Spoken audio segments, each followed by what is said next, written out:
تمام آئمہ کی ولایت کا اندازہ آخرت میں جا کر ہی ہوگا کہ کتنے عظیم فوائد کی حامل یہ ہمارا عقیدہ ہے اور کتنی عظمتوں کا حامل ہے۔ ڈاکٹر ہادی امینی جو صاحب الغدیر علامہ عبدالحسین امینی کے بیٹے ہیں، انہوں نے اپنے والد کے انتقال کے 4 سال بعد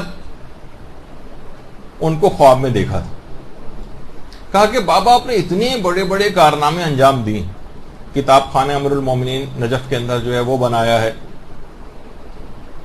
اور کتاب خانوں سے تو اتنا عشق کرتے تھے، شاید ساری زندگی کتاب خانوں میں گزری۔ اپنے ہی ایک دفعہ ہوا تھا کہ اپنے ہی کتاب خانے میں کسی جگہ پہ بیٹھے ہوئے تھے، لوگوں نے سوچا شاید خالی ہو گیا ہے، باہر سے تالا لگا کر چلے گئے۔ اگلے دن آئے تو دیکھا کہ علامہ امینی بیٹھے ہوئے ہیں اور کتاب پڑھ رہے ہیں۔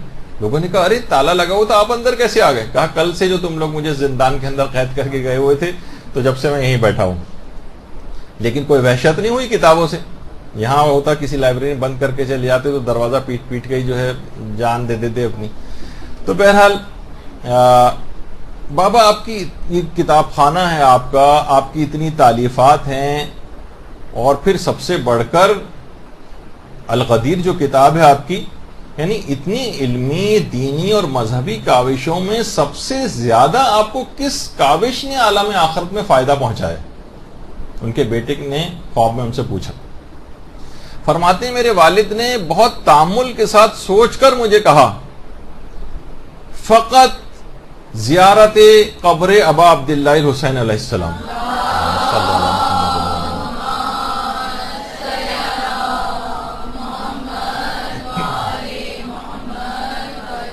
یہ جو ولایت ہے، جو محبت کا جو عقیدہ ہے، یہ انتہائی عظمتوں کا حامل ہے۔ یہ عالم آخرت میں جا کے پتہ چلے گا۔ یہ جو ہمارے اعمال وغیرہ وہ تو اپنی جگہ پر انجام دینا ہی ہے، حکم پروردگار ہے، نجات اس کے اوپر ملنی ہے، لیکن مقامات عالیہ وغیرہ یہ جتنا ولایت کا عقیدہ آپ کا مضبوط ہوگا اس کے مطابق بھی آپ کو درجات ملیں گے۔ کہا کہ اس صاحب امام حسین علیہ السلام کی قبر کی زیارت کا جو یعنی تمام تر خدمات کے باوجود سب سے زیادہ فضیلت مجھے اس بات سے حاصل ہوئی۔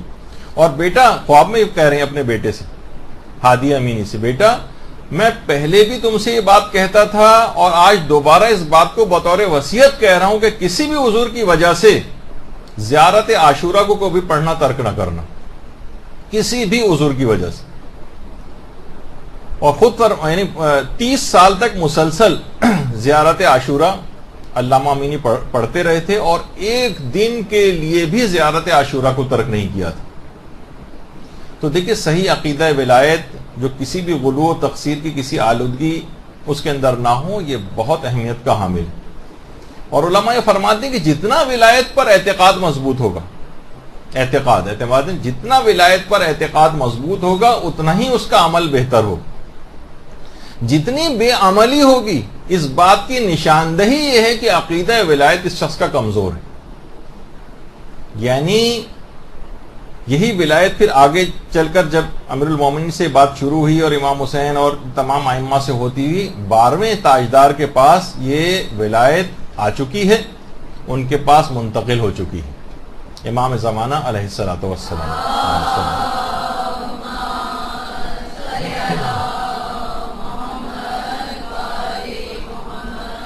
جن کے ظہور کا ہم انتہائی بے چینی کے ساتھ انتظار کر رہے ہیں۔